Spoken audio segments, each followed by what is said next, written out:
This is Michael McKeon, aka Morris Fletcher, aka Chuck McGill. You know who I am. But it's time for Inside the Gilliverse with Eric Broadbent.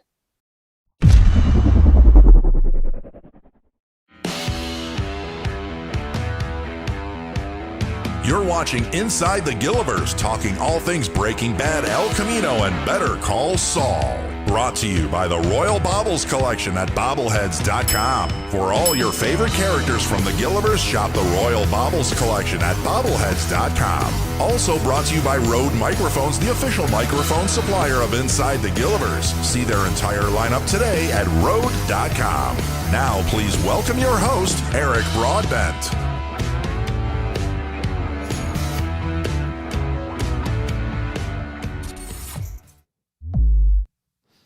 Good evening, everyone, and thank you for joining us for Season 3, Episode 19 of Inside the Gilliverse, talking all things Breaking Bad, El Camino, and Better Call Saul. My name is Eric Broadbent, and it comes with extreme pleasure to welcome tonight's guest. His first time here on the program.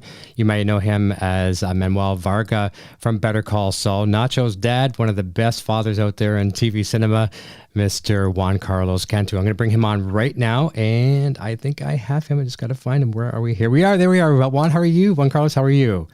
I'm doing good, Eric. Thank you very much for having me. It's an extreme pleasure. Extreme pleasure. It's fantastic. You're looking really good. And season 6, the final season, just ended just a few weeks ago. It feels like forever ago.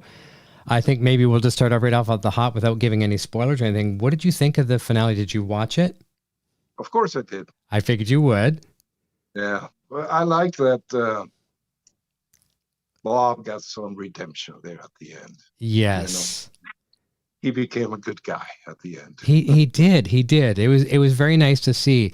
Did you follow any social media as far as like the good and the bad, what people's reviews were? Like, did you see any like the positive and the negative of the fan reactions to it?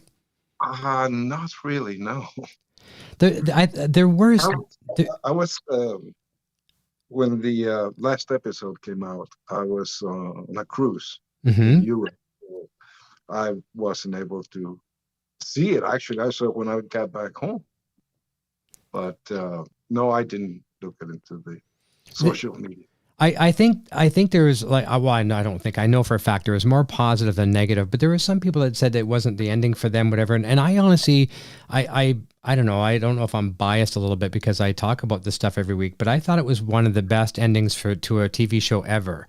You know, like when it makes you have a little tear in your eye at the end. You know, right. I don't want to spoil too much, but and I won't describe the final scene too much, but when the camera kind of pans away, it was kind of a sad moment. You know, it's almost like, wow.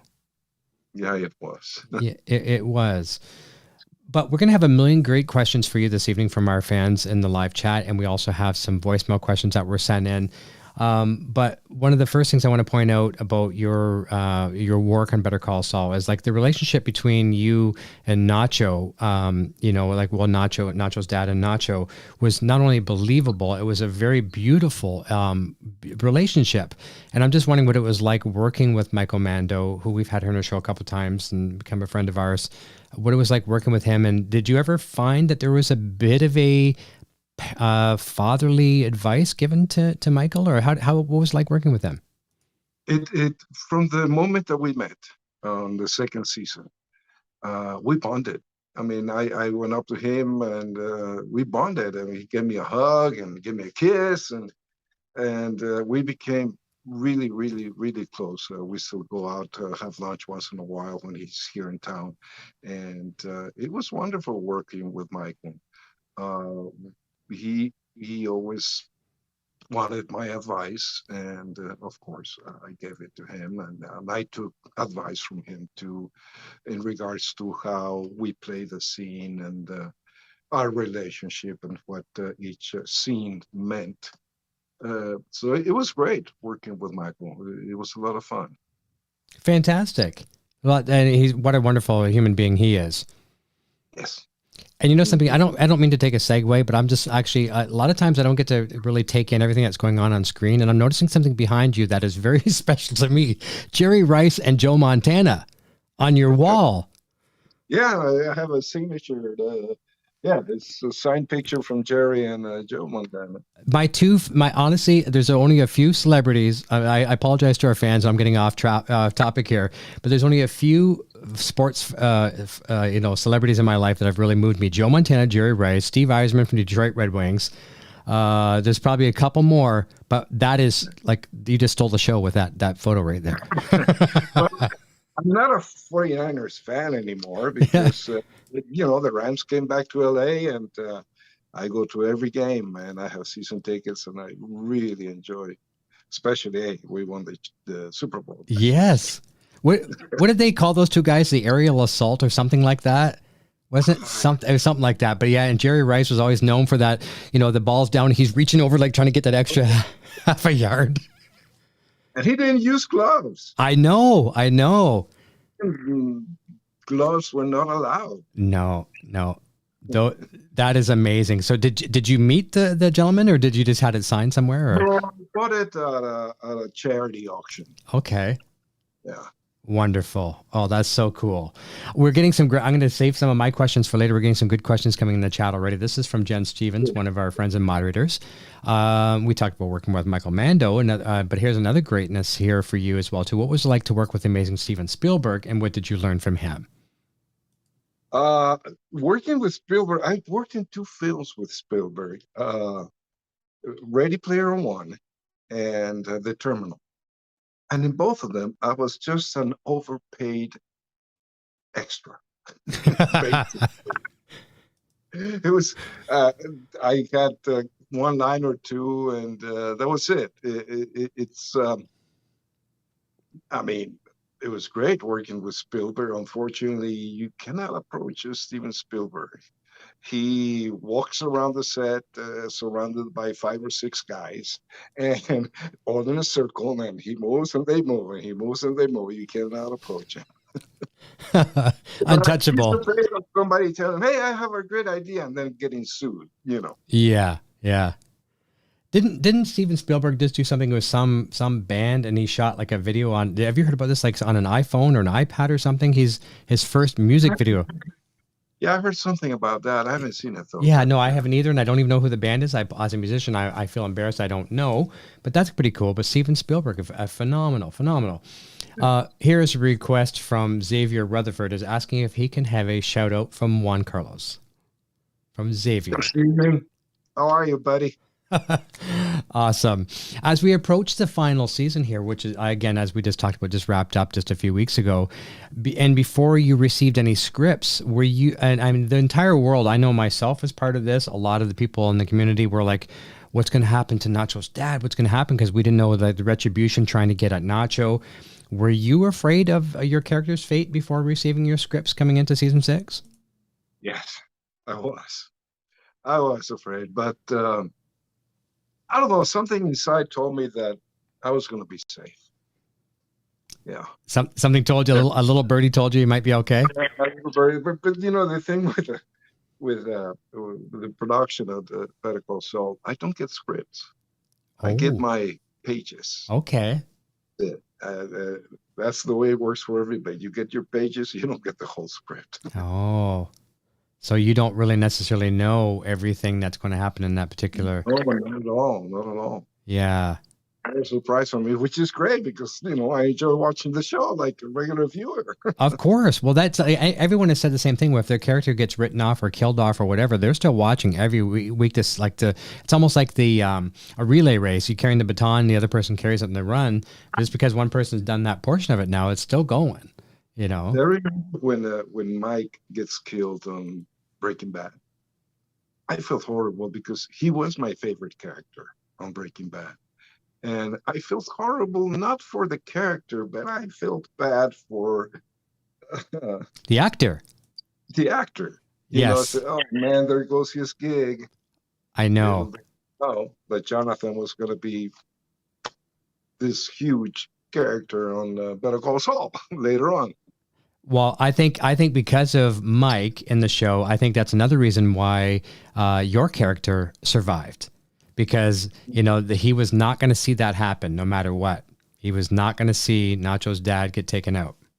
Right. You know what I enjoyed the most was that my very first scene of the show was with Jonathan Banks, and my last scene was with Jonathan Banks, and that was, I mean, Oh, wonderful bookends. You know, poetic, poetic. That's beautiful.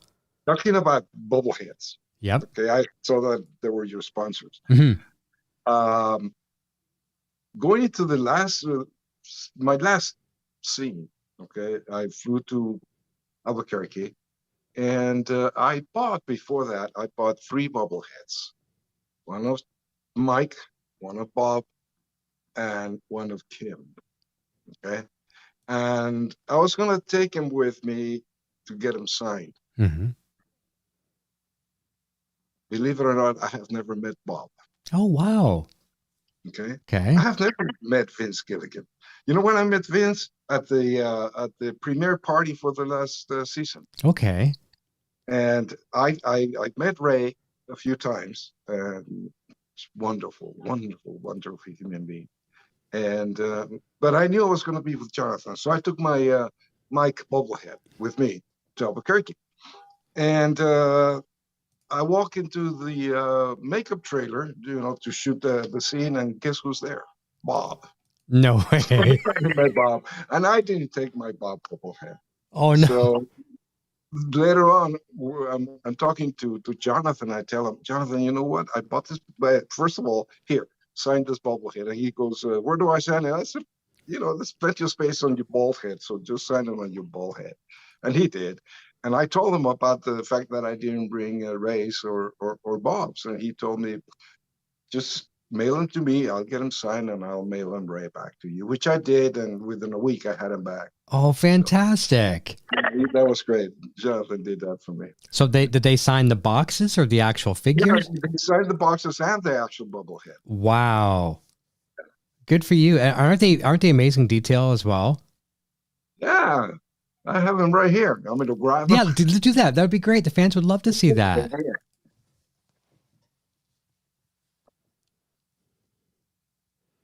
And a big shout out to Warren and Rachel at bobbleheads.com, Royal Bobbles. That's awesome.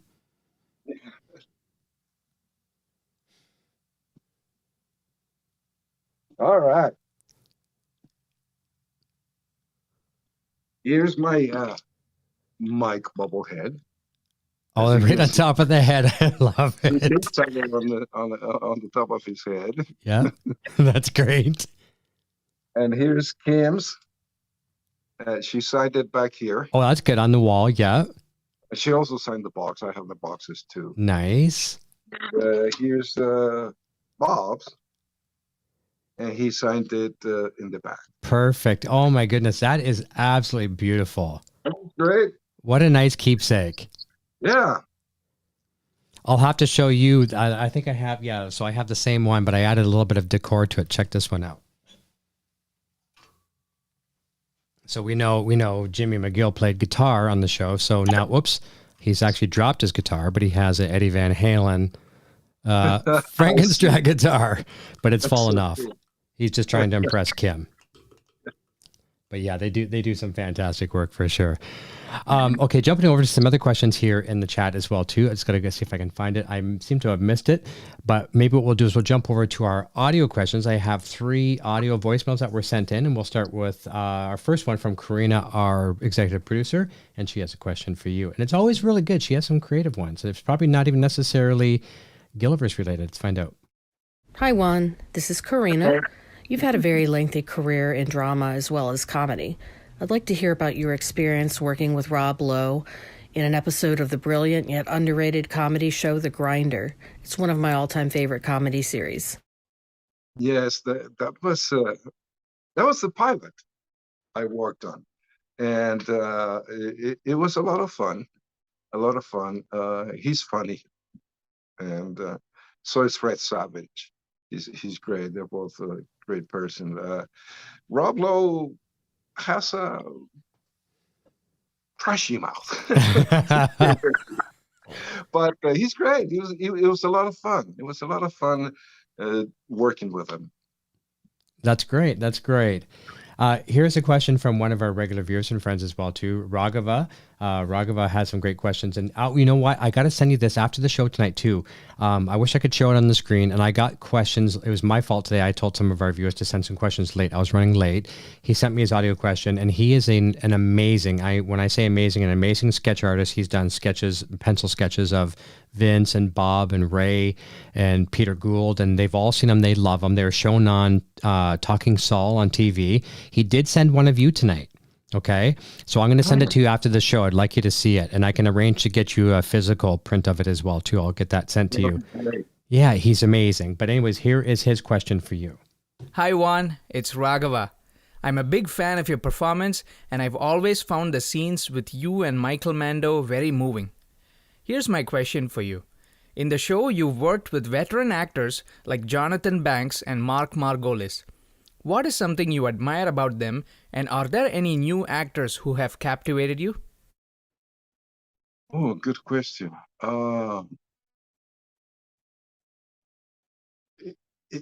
Their body of work is amazing, and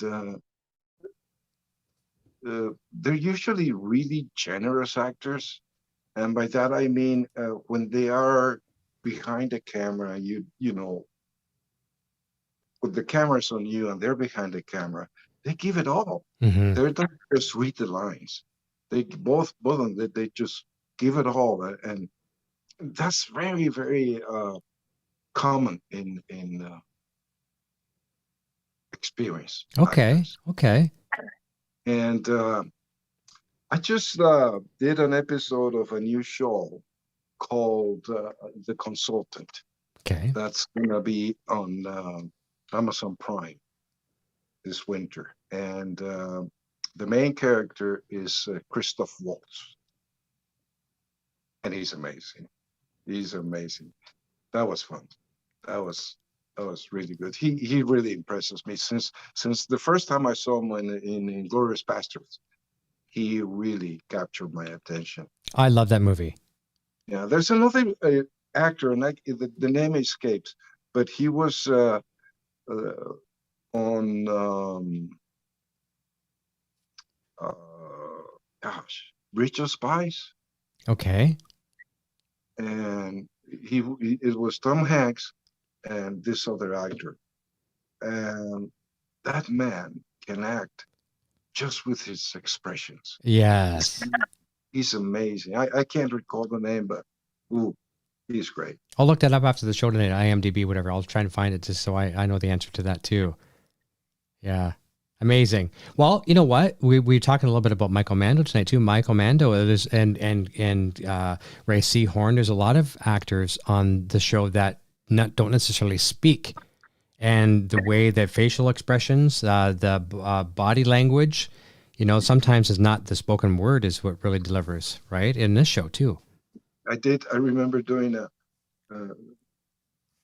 I do look up social media, and I joined a Facebook group not too long ago called Better Call Saul in Espanol. Oh, okay. And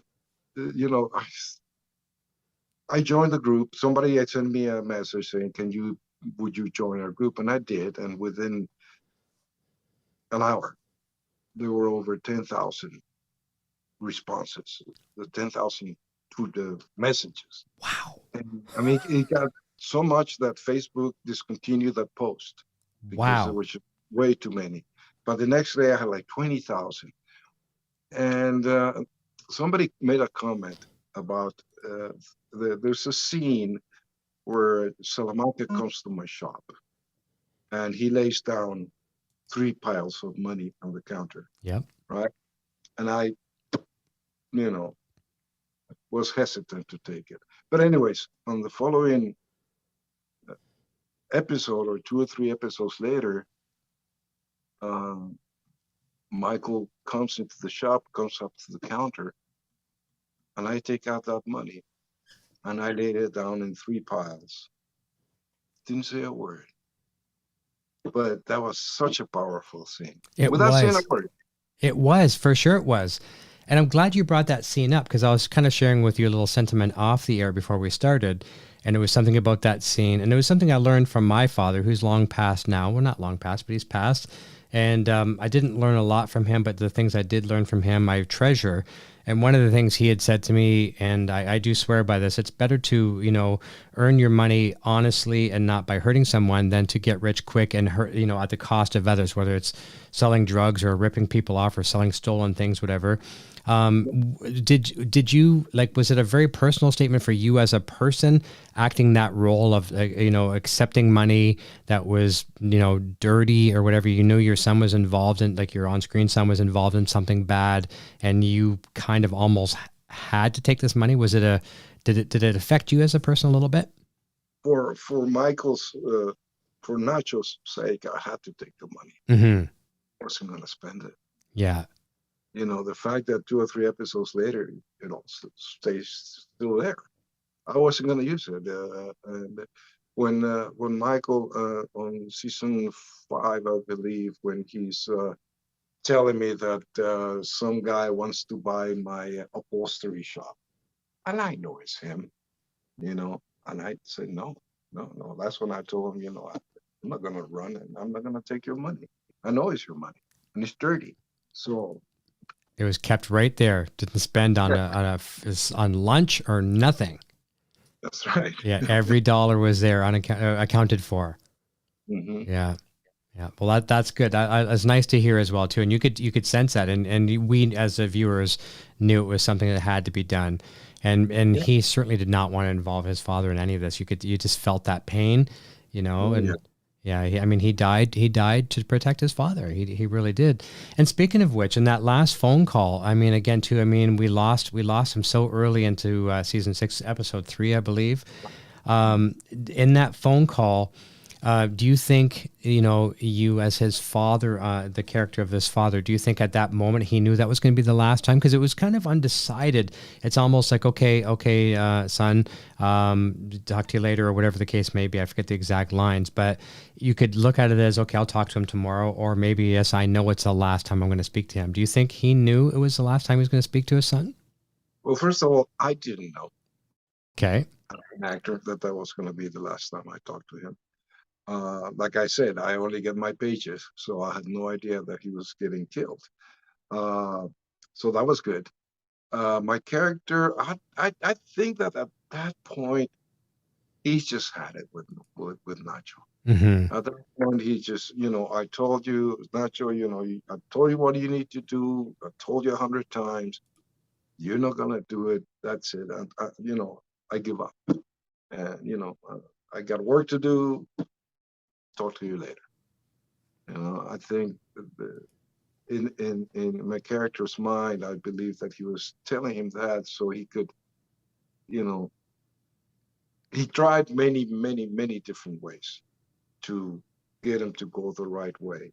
And he thought, well, maybe if I cut him off, maybe that'll do it. Mm-hmm.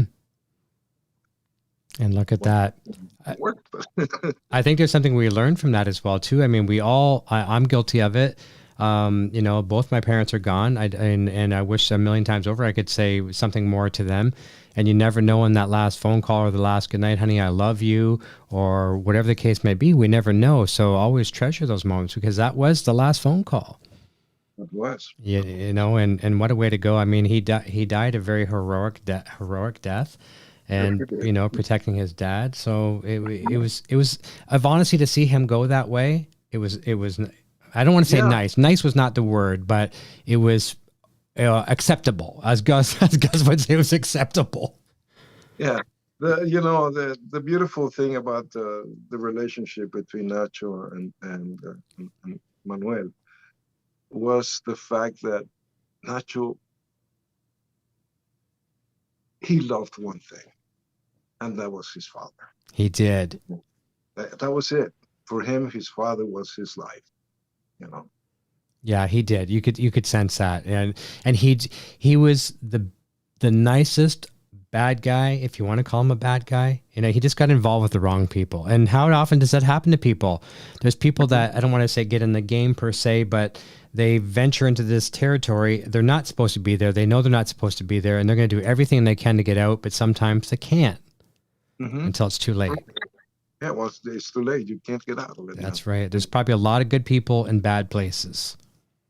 Yeah. See, I remember that on the, I think it was the third season, when he comes to my house and we're sitting in the kitchen table. You know, that would have been a good time to get out, but he didn't, you know. It's perfect opportunity at that point. Yep. I remember it's a glass of milk, I think, and there's a conversation there as well, too. Yeah, for sure. For sure. That was my favorite scene on the whole show. Was it?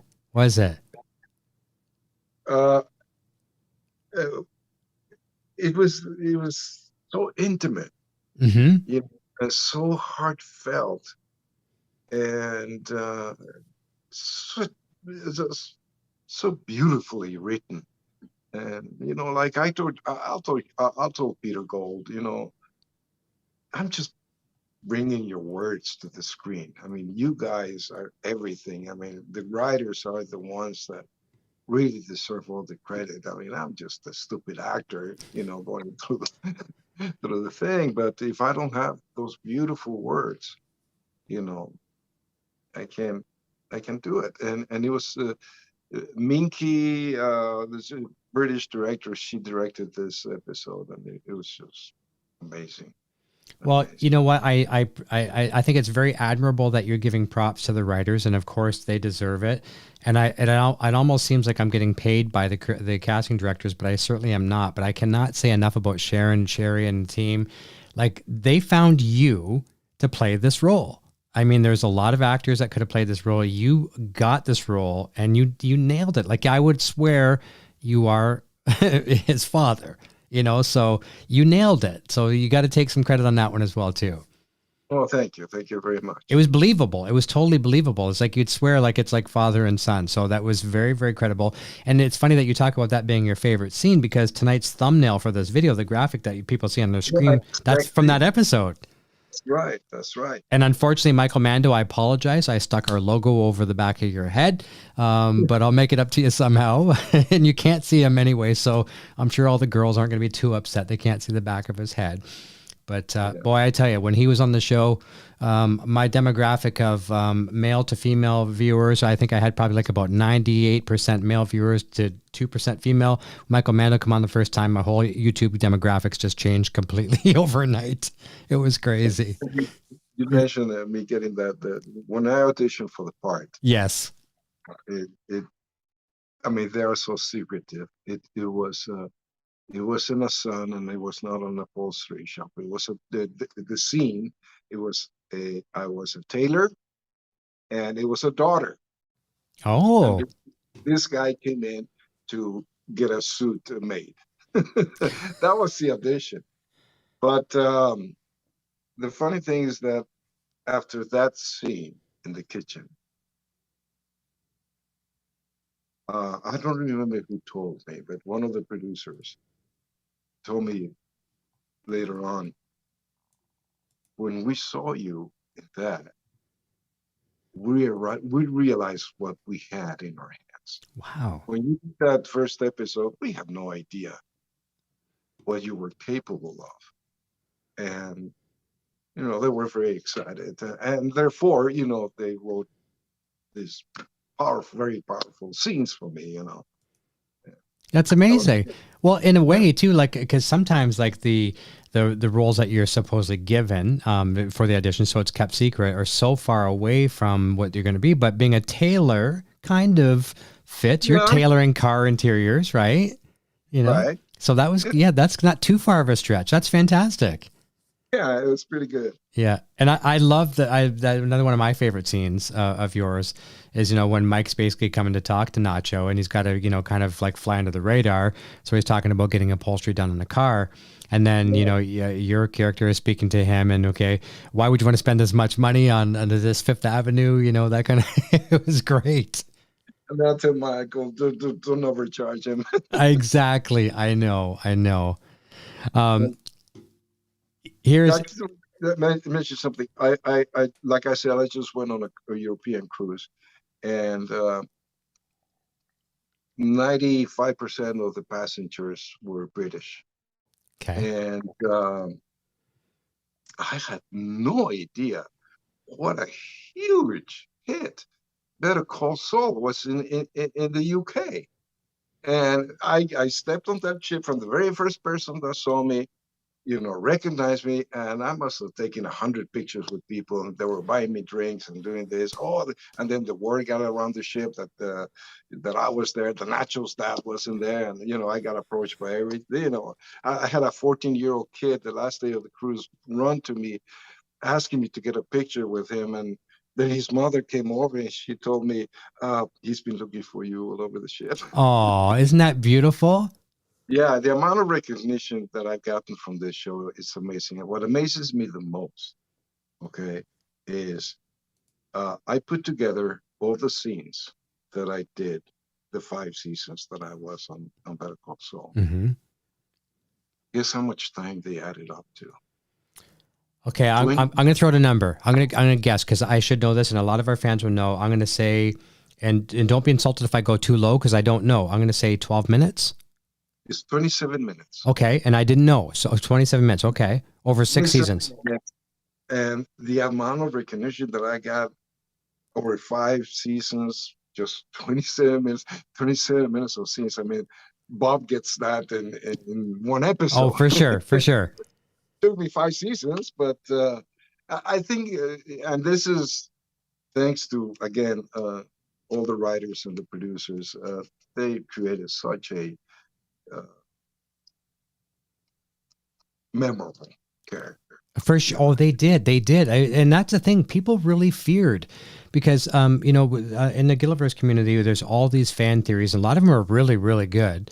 Really good. And no one had any idea what was going to happen to Nacho's dad. And I was even concerned as well, too. Like, that's the easiest thing to do is seek retribution on your loved ones.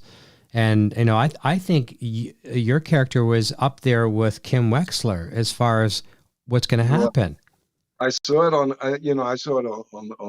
Instagram and the tweeters and stuff like that. Mm-hmm. Yeah, everybody said that whatever you do, just don't kill Papa Nacho.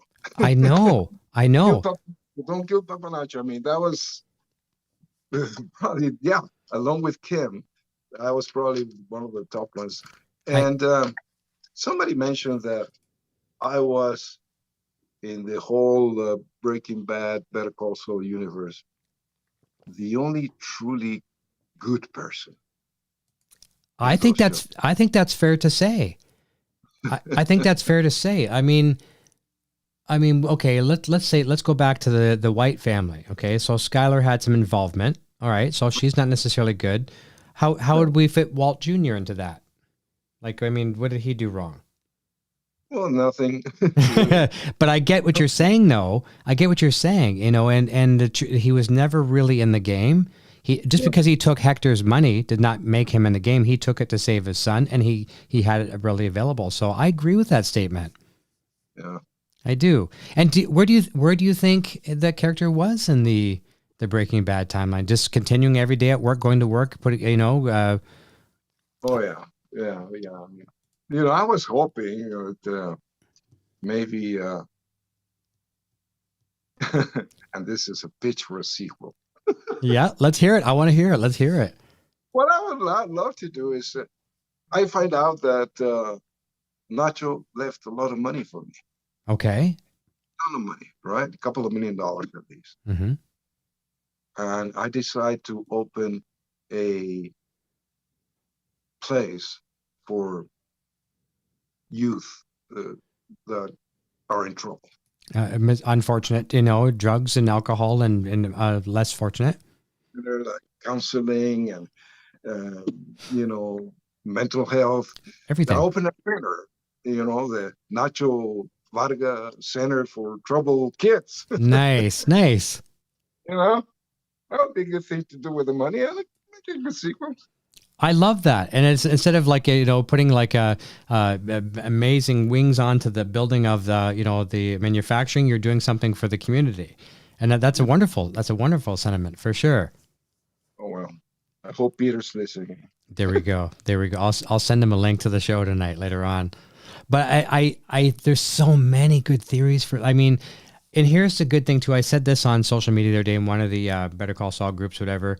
Someone was complaining about the ending of the show. And I had said my comment, which is really worth nothing, but I just gave my opinion. I said, I respect everyone's opinions if you don't think the end of the show was good. But I said, I think it was a textbook ending for a show that, you know, will kind of set the bar for other big shows to follow. And I won't say the name of the show I mentioned on this Facebook group, but it was a show I was a big fan of and also on the same network as this show. And it was a very, very big show, still is a massive show. And they've expanded so much that it's almost making a mockery of itself. You know, it's like, I don't want to see that. Right, right. No, so, I love the ending, and I thought it was just a great ending to have Kim and Saul, which at the end he says, "I am Jimmy." Mm-hmm. That was awesome. That blew my mind. That was a great scene. He said, "No, I'm Jimmy." It really was. It really was. I mean, he could have went one way, and finally, you know, he decided no. The memory of Chuck, and that was nice. You know, seeing Michael McKean one more time. He killed Saul Goodman and went back to be Jimmy McGill. He did. He did. It was wonderful. I have one last audio question. This is from JB Blaze, and then I have some great text questions coming in as well too. So we'll see what JB has for us. Well, greetings, Eric and fellow Gilliverse fans. This is Nathaniel, aka JBJ Blaze. And my question for tonight's show is this. What twist did you least expect from the final season, and why? For me, it has to be the series ending, not on Saul meeting Walt and Jesse for the first time, but in Gene's timeline, having forgotten that this is not just a prequel, but also a sequel to Breaking Bad. Thank you for taking my question. So other than Jimmy letting go of Saul going back to Jimmy, were there any twists that you found like, wow, I didn't expect that coming? Or maybe the Carol Burnett and Gene maybe almost going to strangle her with the phone cord? I don't know. Yeah, that was a surprise. But what really surprised me was that Kim came back into his life. That was it. That was a twist for me that I say, yes! I love that. We're all the same feeling too, right? Yeah.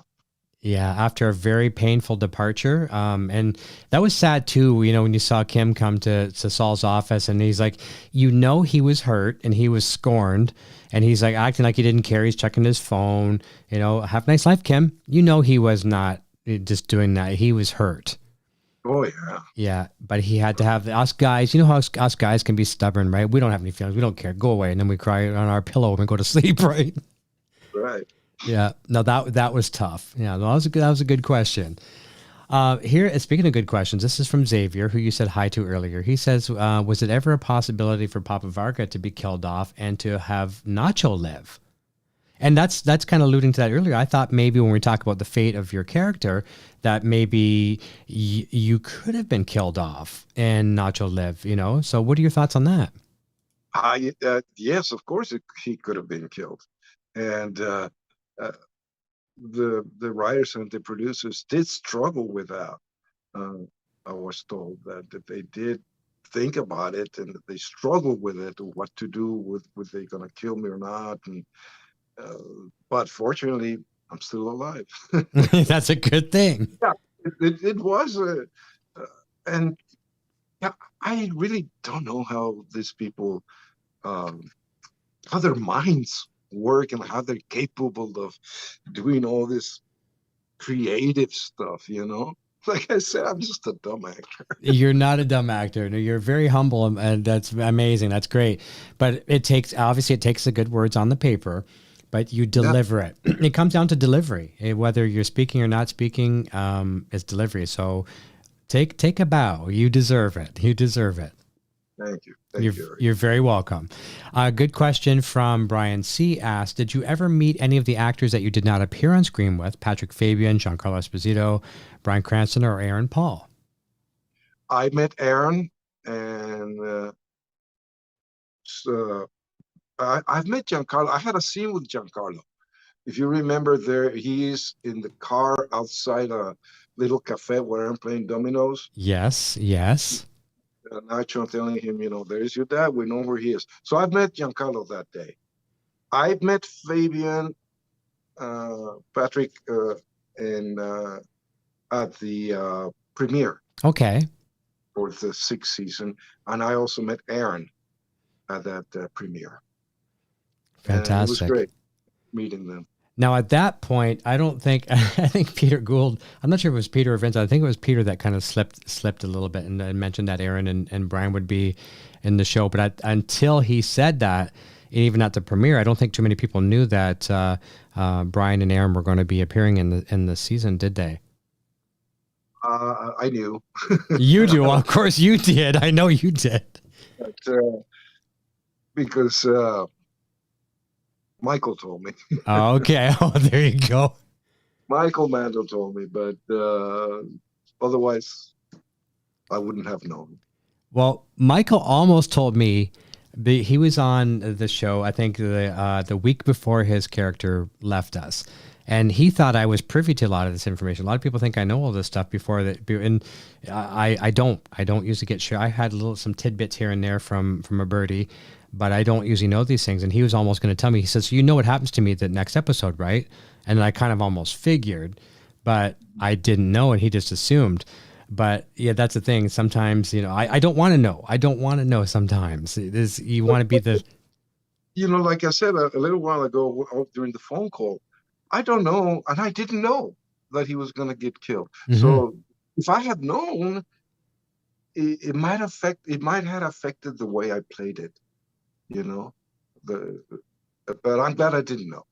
Yes, I know, right? Because if I had known that he was that was my last phone call, it would have changed the way. It definitely would have changed the way I made that phone call. But maybe it's better that you didn't, though. See. That's one thing as an actor that I do. When I get a script, I just read my parts. Mm-hmm. I don't read anything else because I don't want to be influenced by everything else. I want stuff to be a surprise to me as it would be in real life.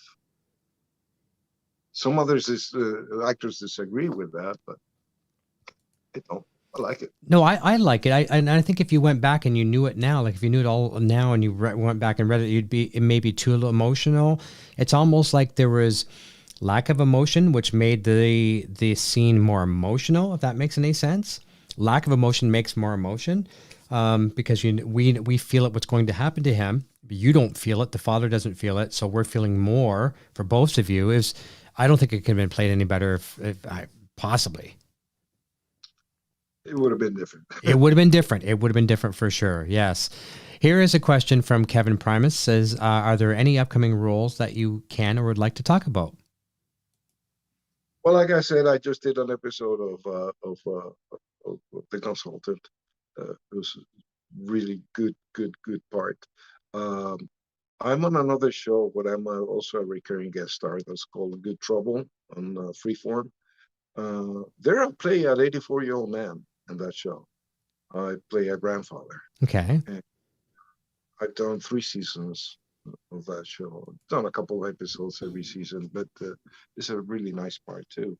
And what else? Well, whatever comes my way. I just keep auditioning and hoping for the best. Fantastic. And speaking of some of your work, we have links to your social media down below and also to your website as well, too, that has all your various work that people can go see. And that's what's really nice. Sometimes people will find you because of a certain role, whether it's Better Call Saul or something else, and then they go back and discover your back catalog, and then they're like, oh, my goodness, I remember I saw that movie. I didn't know that you were in that. And they just go through and just go down this rabbit hole. I did a show called The Bridge. Mm-hmm. On FX when FX barely started, and it was an amazing show. It was critically acclaimed. I had a an amazing part on that show, but we only lasted 2 seasons, unfortunately. And this character was, and it's on Netflix, but this character was totally the opposite from Manuel Varga. I Okay. played a Mexican police captain that was evil, corrupt, conniving, a total a-hole. It is my favorite part I have ever played. There you go. There you go. We're 100% different from what I am. Oh, So wow. that's playing Capitan Robles on the bridge. Well, we were talking earlier off the air as well too. We were talking about our mutual friend Javier, and you were talking about well, he said the same thing too, playing a bad guy, and also playing a bad the bad guy is different for him, and on top of that too, having such power and never executing it. So like you don't see him, okay, bam, you're dead. Like you never saw him execute someone or even threaten of it, but you feared him so much. So it's a different thing to get out of that comfort zone and play good guy or bad guy. I've known Javier for over 30 years. And by the way, that's Juan Bolsa. We're really good friends, and he is a sweet, sweet, sweet man. He is. I agree. Wonderful. He was very kind to me. We've stayed in touch ever since, and we'll send each other happy weekend messages back and forth. And it was very nice to have him. And it was and actually it was Betsy Brandt that introduced me to him. So it's like one next to the next. We introduced each other, and it was a wonderful meeting for sure. Great. Yeah, so I'm very thankful for her. And it wasn't nice to see her in the finale. Sure it was. Oh wow, wasn't that great? Yeah. And we know if we saw in color, we'd see purple, wouldn't we? Yeah. Yeah, for sure we would. Okay, here's a great question as we're getting closer to the top of the hour. This is from Renata Rodriguez. She's one of our great friends and moderators as well too. She helps along with others in our chat to make sure everything flows neatly. And I know I might pronounce this wrong. She says, I have not seen telenovela yet, but I will, and was wondering if you could actually watch any South American soap operas from the 80s. As a child, I lived in Uruguay and Argentina around that time and was obsessed with a few. Yes, I did. I grew up in Mexico. My mom used to watch all the novelas. Now, telenovela is not a telenovela. Telenovela was on NBC, and it was a show about a bunch of actors working on a telenovela in Miami, a Spanish language telenovela.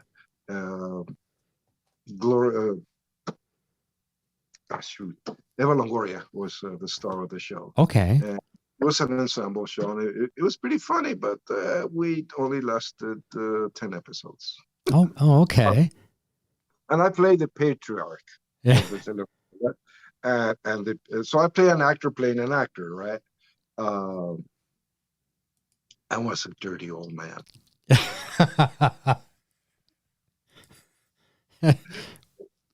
It was fun. There you go. Someone has to do it. Someone has to do it. Here's a good question. This is from Karina as well too. And I don't think this involves a dirty old man. She says, you did an episode of Dexter that was, and you know what? I've never watched Dexter. I've watched maybe an episode or two, and I hear it's fantastic. I think it looks great. I want to watch it. You did an episode of Dexter that was quite memorable. Did you ask if you could keep your severed head? I sure did. You did? I sure did. That damn head got 3 episodes more than I did. No, there you go. I did. And the thing was, it was right around Halloween when I shot that episode. And I asked, hey, can I please at least borrow it so I can go around the street with 2 heads on me? But let me run real. We gotta see this. No. Oh. This is gonna be fantastic. No, it's not.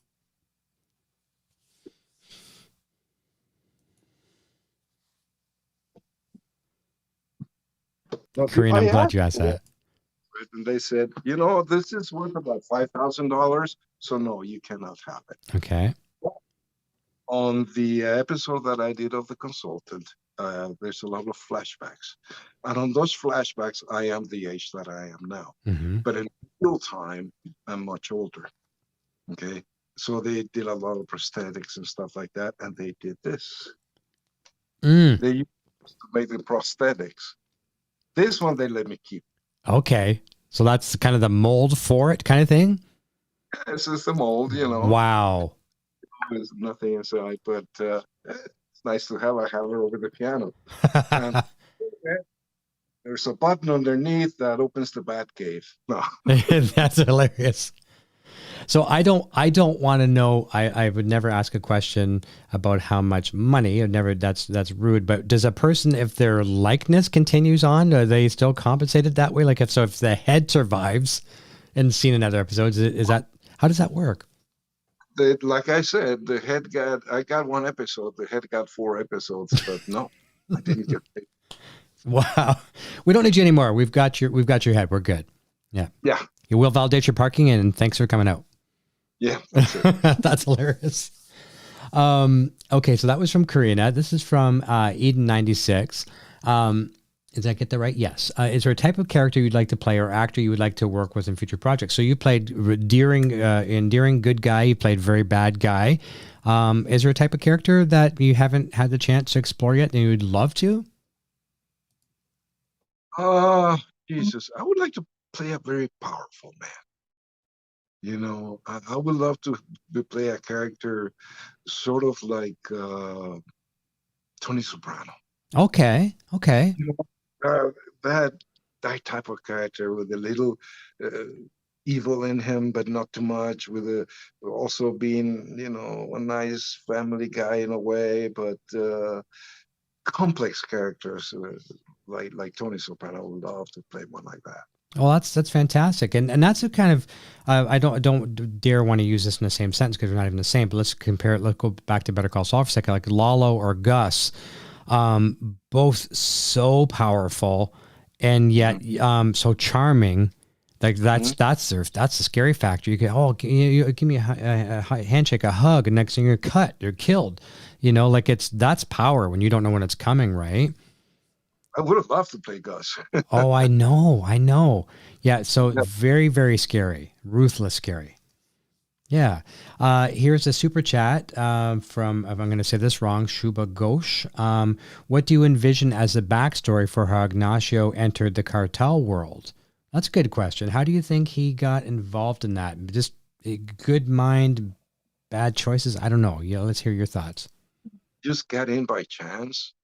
Maybe somebody offered him when he was younger some money to deliver this and deliver that, and I'll give you $100. And that's probably the way he got into it.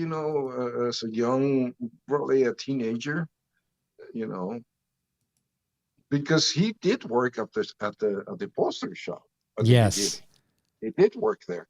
So he probably just did it for extra money, and then got involved more and more and more and more. I agree with you on that. And I have a big announcement. You'll be very happy to hear this. Our friend Javier is in the chat. Oh, he's here. He's tuning in right now. And he says, Juan, I'm a big fan too. Thanks for the kind words, my friend. Did you get an avail for that commercial? I got the call back, but I didn't get an avail. Okay. All right. Well, that's a start. We get an avail. Well, we were on audition together yesterday. Okay. Yeah. Fantastic. Well, fingers crossed for both of you. You're both a talent, and whoever gets you is going to be very lucky to have you featured in their commercial. And I won't ask what it is yet because I'm sure we have to save that, but I'll fingers crossed and everything sent your way. And I don't know if I asked Javier this question. I want to say I didn't. For some reason, I don't think I did, but I'm going to ask you this question as we're getting close to the top of the hour here. Tom Schnauz invented this thing where we go off into this Gilliverse imaginary place every weekend. I like to look at it like hopping in a rocket ship and we fly away. When we get there, it has a distinct smell. And Juan Carlos Cantu said it might smell like Tom Schnauz socks, which is, we don't want to know what that smells like. Probably only a few have, and they're not alive to talk about it. But it smells like this and this. So I'm going to queue up our little answers, our gong show answers. Do I even have them? I don't even know if I do anymore. It looks like I don't, so I'm just going to have to say right or wrong. So it could smell like this and this. So what would your thoughts be if we go into the Gilliverse? What would it smell like when we get there? Blood, sweat, and tears. I like that. I like that a lot. And normally I would hit the buzzer and say wrong because it's incorrect. So the correct answer is bacon and fear. Okay. Yeah, bacon. And there's one of our fans, and I forget who it was. I think it might have been Arctic Sakai, or I forget who it was. I don't want to miscredit, but someone put together a collection of all of the answers. And it was great. Like I was saying to another guest before, like Tina Parker, who plays Francesca, had said Gunsmoke and Regret. There was like Cinnabon and Death. It was just so many different things. So it's just a funny thing we like to do. And there technically isn't the right answer, even though Tom Schnauz will say there is. But yeah, we just like to ask that. So we have two last questions here coming up. Super chat from Larry says, loved you in Better Call Saul and Lost. I'm curious if the Spanish lines in Better Call Saul were performed exactly as written or if they let the actors translate from English. Good question. The lines of Better Call Saul were translated and given to us. But I would make some changes, not to the line exactly, but sometimes we disagree about the grammar and things like that. There was always a Spanish consultant on the show, and me being a native from Mexico, and for many years I worked as a court interpreter for the Los Angeles County Superior Court. I knew that my expertise in Spanish was better than probably whoever they hired as a Spanish consultant. So I did make changes. Javier, he also would call me, and a couple of times he'd say, hey, how do you say this? Or is there a better word for this? And I would give it to him. But yeah, there's a Spanish consultant there, and the lines were provided in Spanish. According to Screen Actors Guild, if they give you lines in English and you have the translator, they have to pay you extra. Oh, wow. I didn't know that. Yeah. So the more translation you can do, hey, let's bring it. No, but they were given to us already translated. Right. It's just a matter of altering a word here or there. Okay. Yeah, I understand that too. Coming from a French background, I've lost a lot of my French background. My mother was French. And I know nowadays, like you try to translate anything, if you just use like an online translator, you lose the context so bad. It's like almost like saying I'm going to the store riding my bike, and then you translate it, riding my bike to the store, something. It's just, you lose it, right? So yeah, so that's good, a very good question, and nice to know. And this is a good question as our final one, and it says from Temp. I don't know if that's a username or just a temporary profile, whatever, but the person says, did you have any scenes that didn't make it into the show? Obviously, there's a lot of things on the cutting room floor for everyone. And if so, can you share one that you wish made it? No, I didn't have any scenes that didn't make it into the show. They all did. Wow, good. There were some takes that I wish would have made it into the show. Mm-hmm. Different editing or something that I would have done. But no, every scene that I did was in the show. Oh, that's fantastic. That's fantastic. Because maybe you thought maybe the emotion you delivered in one scene might have been better than the next, or vice versa, so that's great. Yeah. Well, it was a great character in the show. You nailed it. You and your friend Javier both really did a phenomenal job. It's great to see, and it's nice to know that you guys are longtime friends, and you're both as kind as the day is long. It's nice to. It's been a pleasure to have you here, and I've been looking forward to this for a while. It just so happened. I think we reached out maybe about a year ago, but I think we crossed paths, and now we've got you. And it seems it's only been a couple weeks, but it seems like months already since the finale. I know it does. And people are sad on Monday nights. They're like, what do we do? We got to go watch something else now. And people don't want to invest in these new shows sometimes. I keep looking at my, my DVR thing. Is there more episodes? No. I know. So I'm glad. I mean, it looks like Vince isn't doing anything else. With this, maybe he is, but it looks like he's not. And I'm content. I can live with that. I don't want to be greedy and say I want more because, you get out on a high note, right? And that story just ended up so nice. Well, they say they wanted to do something totally different. So I whatever they do, I'm sure they'll have carte blanche at any network. I think so. I think they've proven that for sure. I mean, it's fantastic. The crew from top to bottom, you know, is phenomenal. I mean, it is. And that's why I love talking about this every Friday night. It's therapy for me too. That's why I want to keep this going, because I need some therapy with the show being done.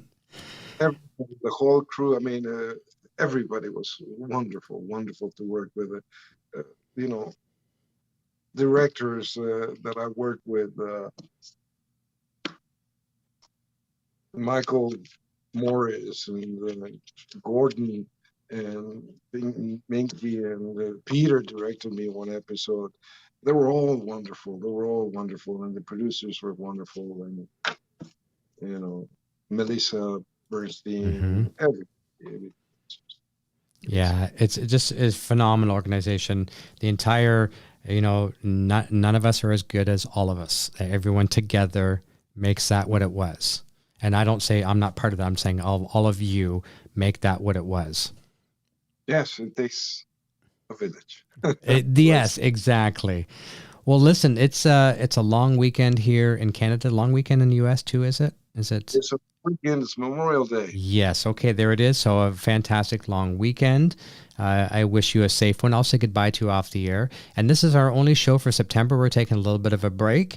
So you're our only guest for September, and what an honor that is. So thank you very much. Honor is all mine, and thanks for having me. That's great. And I'm glad I noticed. I'm glad you're in that room, and I'm glad I got to notice that Jerry Rice and Joe Montana autographed photo. I love that so much. So my LA Rams stuff. There you go. Fantastic. Yeah. Fantastic. I love it. Don't go away. I'm going to say goodbye to you off the air. But everyone, thank you so very, very much for tuning in tonight. If you're new here tonight, consider hitting that subscribe button down below. And we'll work just as hard to keep you as a subscriber as we did to get you. Don't fear. We are going to be back. We're just taking a short little break to enjoy this last little bit of summer. We're going to hang on to it with everything we can. And we wish you a safe, long weekend. And we will talk to you very soon right here on Inside the Gilliverse. And Juan Carlos, I'll say goodbye to you off the air. Everyone, see you soon. Cheers.